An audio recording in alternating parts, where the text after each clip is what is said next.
to Hirsch, and this is EdCast, a program created and produced by educators for everyone interested in education.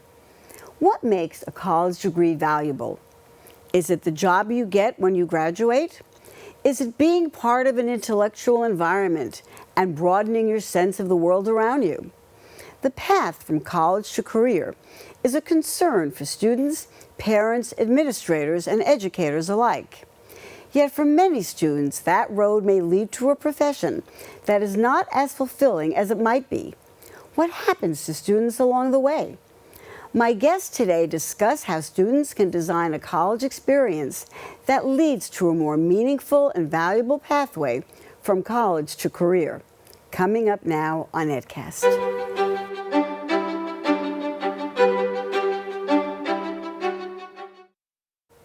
Joining me today are Ned Laff and Scott Carlson, the authors of Hacking College, Why the Major Doesn't Matter, and What Really Does.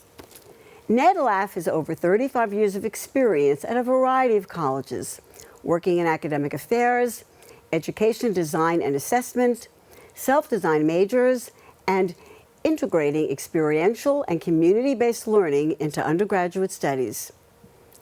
He is interested in revitalizing the liberal arts and developing programs that enable students, especially first generation and low income, to integrate their educational, professional, and personal goals into a successful undergraduate education that leads to academic and career success.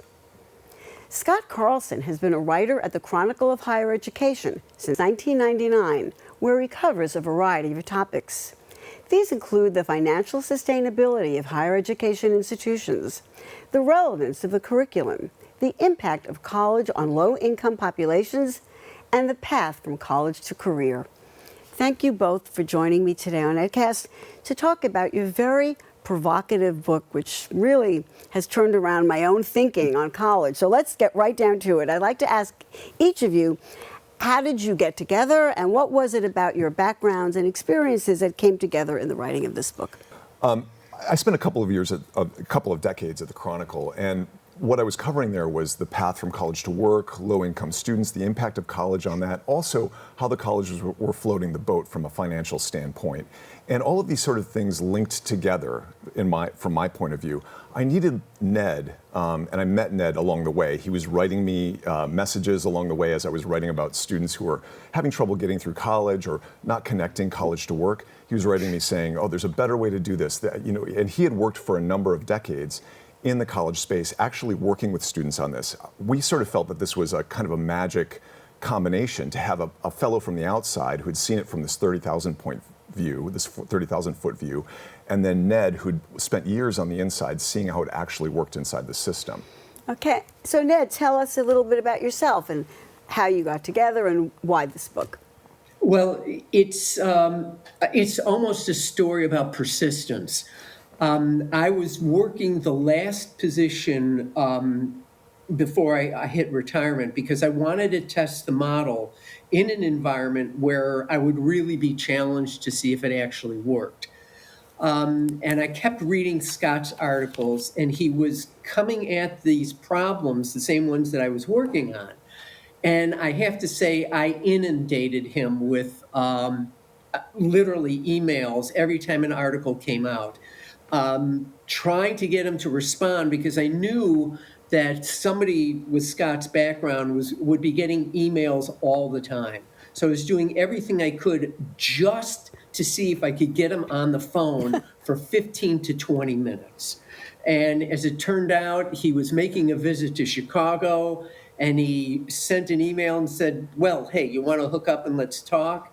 And that led to the whole relationship. And it's been a wonderful experience. Oh, that's wonderful. Now, of course, the next obvious question is, why did you write this book with its very provocative title, Hacking College, Why the Major Doesn't Matter? Why this book? Well, I think that combination between his insider view and my outsider views coming together to show, how is it that students actually get lost? I mean, I think part of the issue here is that there's this conversation about why students are getting lost in college. They're picking the wrong majors. They are, they're not linking their time in college to what comes after. And we sort of saw this whole problem from sort of a different angle. This angle of the empty college degree and how students were sort of looking at these pillars, these things, these features in the college experience, but sort of misinterpreting them and creating these empty college degrees out of that. So Ned, what is the empty college degree? What does that mean? Essentially, it means that colleges, students graduate, they've completed the requirements for a degree, but they don't have a clear idea of how the pieces integrate together. It's not unusual, for instance, to talk to a junior in college who will say, if I had known as a first year what I know now as a junior, I would have done my whole general education differently. And when you start talking with students, what you begin to find out is there is this disconnect between the things that they want to do and how they look at the college structure. So oftentimes a student could come in and say, I want to do something in business, and no one ever asks that student, tell me something that is in business. How do you know that a business degree is the right path for you to pursue in order to reach that goal? And once students start to begin to think this out, they begin to think about the relationship between their learning, their personal interests, and who they could talk to outside of college to help them clarify their ideas. Okay, so let's drill down a little deeper, as the expression goes. First, I want to know your intended audience for this book. It's an interesting question. So it's published on the Johns Hopkins Press. That is one of the biggest higher education presses in the country, right, in terms of reaching colleges and professors and presidents of universities. So ostensibly it would be for that crowd, but we wrote the book in this very conversational style so that anyone could read it. It's kind of the reason why it's called Hacking College. Mm-hmm. We didn't feel like the colleges, the institutions themselves, would adopt some of the suggestions that we're offering in the book. So the students are going to have to hack it. They're going to have to learn the system and learn the structures of the system and wind their way to what they want. So it's a student-friendly book as well. It certainly is it's an accessible book. Okay, so if the major doesn't matter, we are begging the question to each of you, then what does matter? So let's look at that. And Ned, you want to start with that? What does matter if it's not the major? What matters is there's a relationship. We have this mistaken idea that when you look at a college catalog, you're actually looking at a curriculum. And you're not. You're looking at something that's a catalog, no different than if you pulled up Amazon and we're looking at different types of washing machines. An undergraduate curriculum is a course of study. And that course of study doesn't exist until a student begins to engage the learning opportunities on campus based around the issues that they want to address. Now, it's interesting when we talk about issues because for us, we're talking about this thing we call hidden intellectualism. What is that? And hidden intellectualism is this drive that students bring with them. And it could be something as simple as, I want to go to medical school. Well, that's a profound question. What should you major in if you want to go to medical school? The real answer is, it depends. Right. You say very clearly the standard answer is bio major, but you're right. saying, but you're each saying, no, bio major is not necessarily the way to go. So right, exactly. Exactly, because what students don't do is they're never asked to go see what doctors actually do when they're doing the stuff that they actually do. And when students start to do this exploration, they begin to see that there's whole bunches of issues that no one's really talking to them about.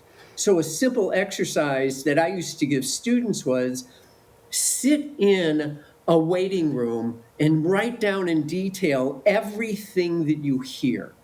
Most students, as a fact, all the students that I've worked with will come back and say, I must have heard maybe 20 to 25 different languages. And here's the question, what does that mean?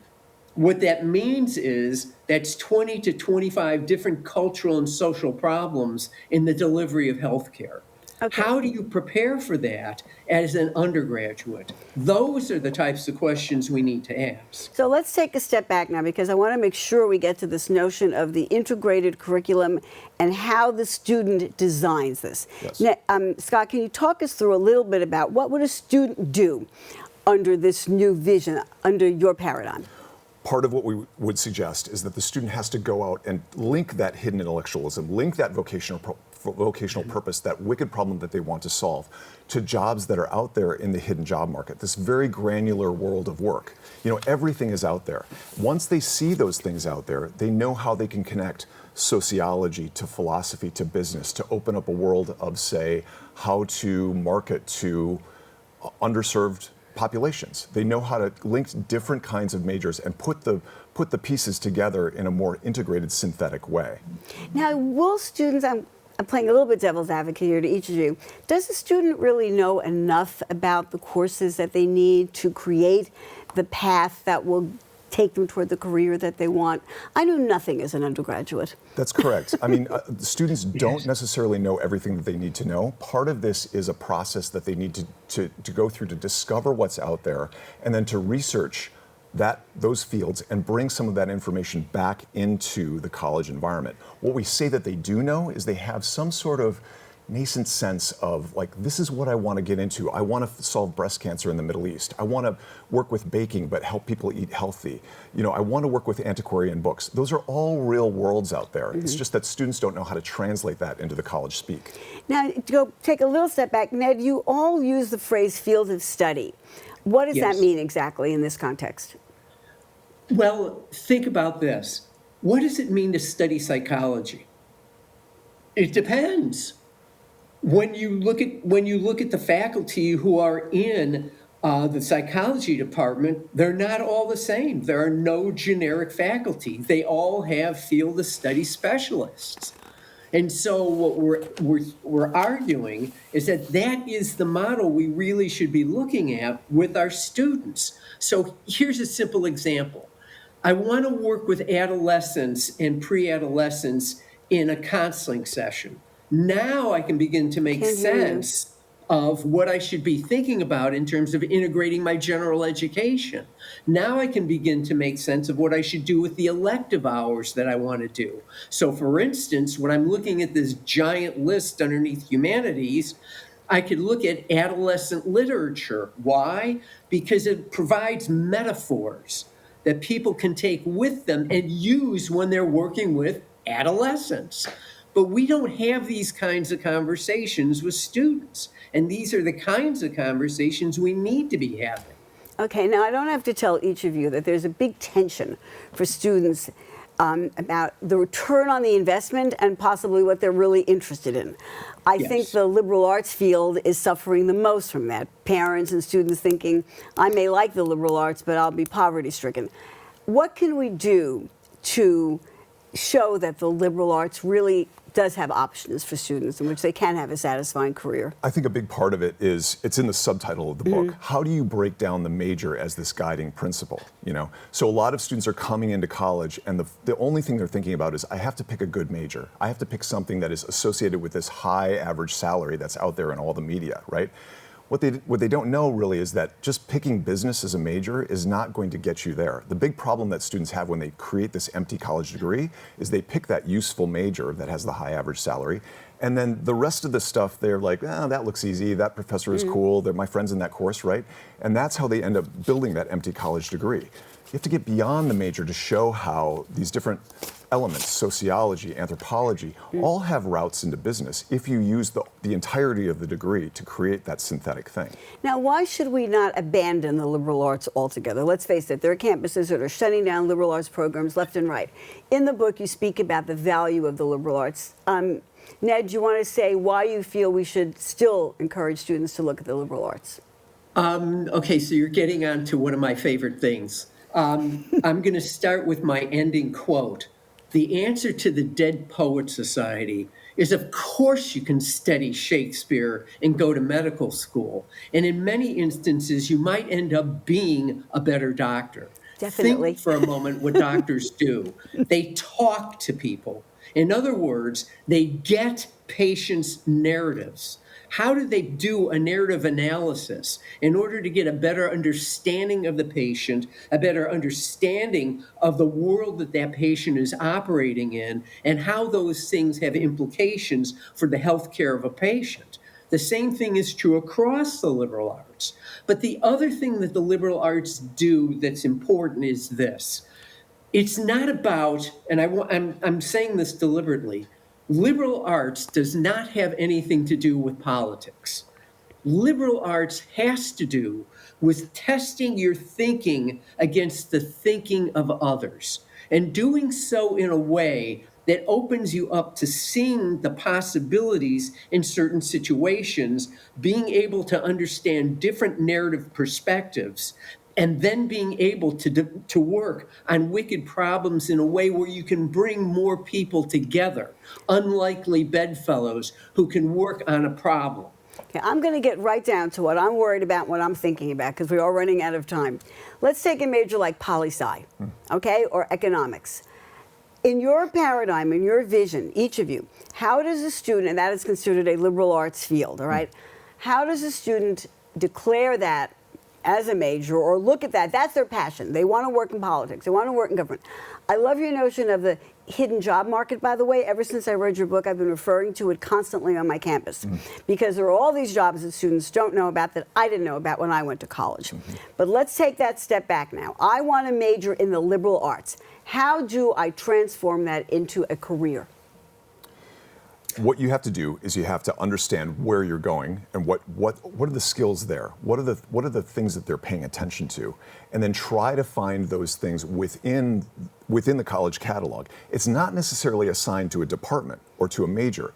You're looking specifically at the faculty and, as Ned had said, their field of study specialty. And so you might find someone who's interested in politics, but he's in economics. You might find somebody who's interested in politics, but they're in sociology or philosophy.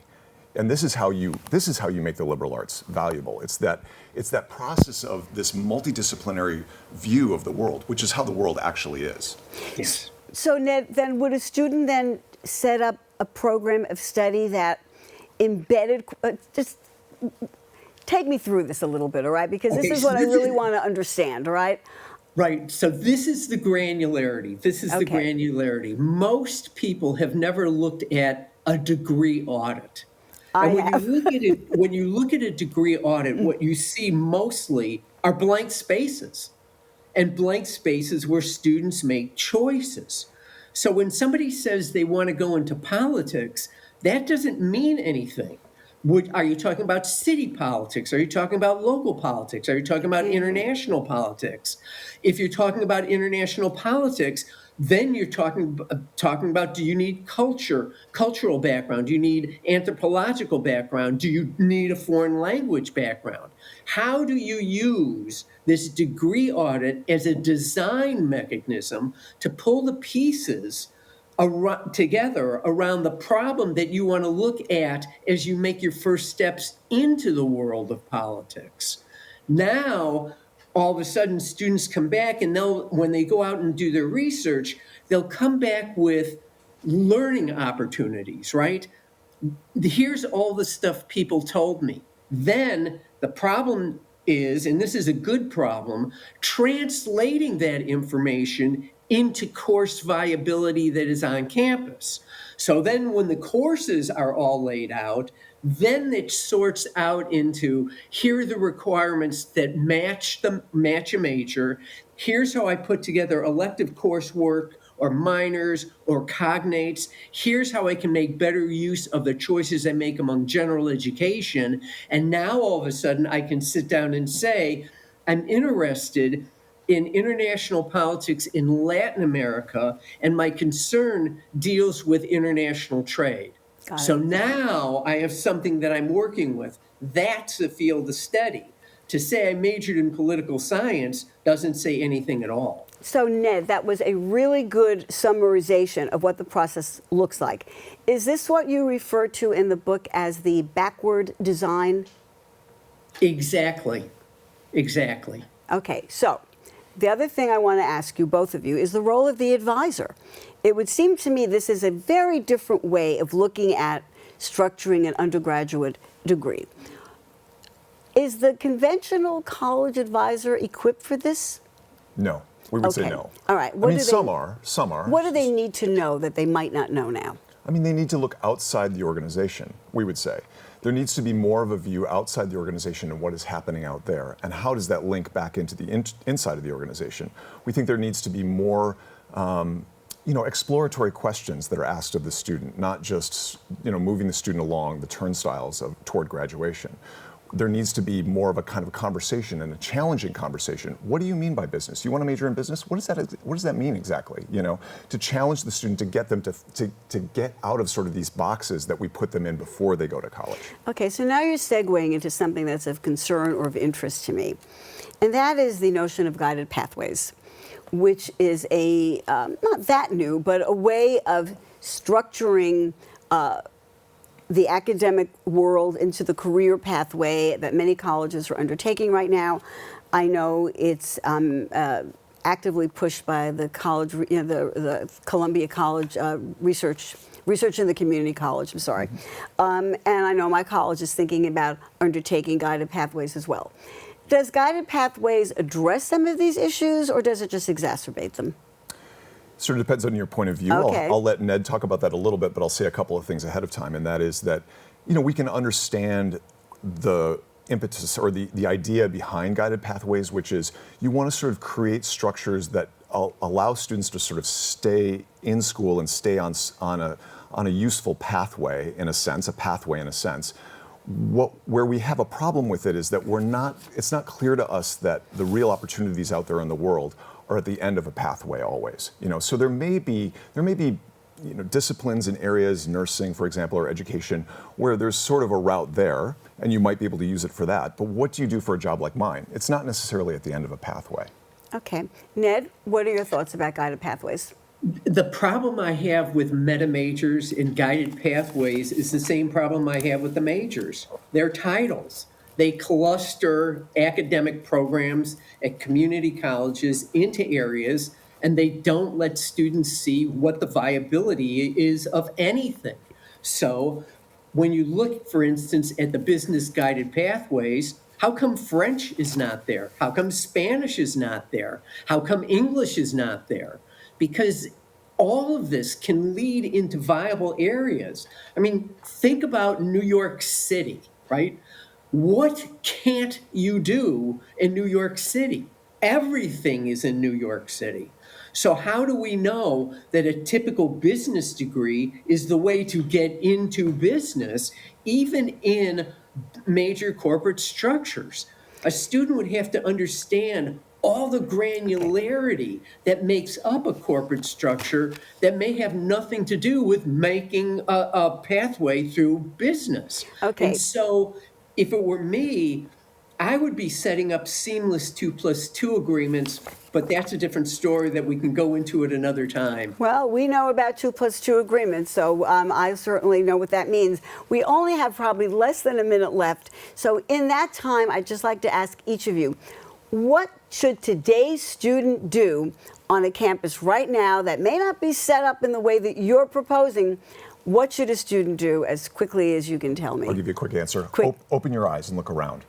Don't just come in and say, oh, this is the major, that's the pathway. Open your eyes, look around, see the granularity of the whole thing. And you don't have to be as special as the students in the book who really seem to be go-getters. They aren't special. Okay. Yeah. Ned, final words, please. Take a look at who your faculty are. Take a look at all the different learning opportunities and all the different offices that make up a campus that have nothing to do with actually the delivery of courses. There's logistics, there's government affairs, there's fundraising and development, there's HR. All of these are opportunities for students to start exploring the hidden job market. We are completely out of time. I want to thank you both, Scott Carlson, The Chronicle of Higher Education, Ned Laff, the authors of Hacking College, Why the Major Doesn't Matter and What Really Does. We are completely out of time. Thank you so much for joining me.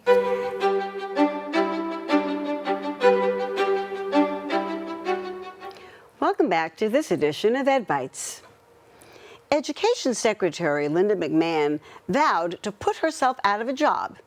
And with President Trump's latest executive actions, it looks like she'll keep her promise. The department's final mission, as she calls it, is to remove perceived red tape and allow parents to decide their children's education. Additionally, she wants tax-funded education to focus on math, reading, science, and history, and not DEI programs. Which is better for learning, writing by hand or typing? According to the Hechinger report, a Norwegian study indicated that writing activated the brain more than typing and could indicate increased learning. But scientists in Spain and France question these findings. It does seem that while typing may allow students to record more, handwriting forces them to process what they hear and select what is important. Education Week reports that many parents are unprepared to support their children with online learning because of their own weak digital skills. According to the State Educational Technology Directors Association, 83% of families want more information from schools on using digital tools. They note that low-income parents and those with lower education levels often struggle more with technology and recommend a community-wide approach to address this. For now, New York City is holding the line on President Trump's efforts to control what is taught in schools. The New York Times reports that a curriculum devoted to Black studies is available to all New York City public schools. Titled Black Studies as the Study of the World, it covers African civilizations, Black American history, and the achievements of the African diaspora. Will the Trump administration clamp down on this culturally relevant curriculum? Stay tuned. That's it for this edition of EdCast. Thanks for watching. See you next time.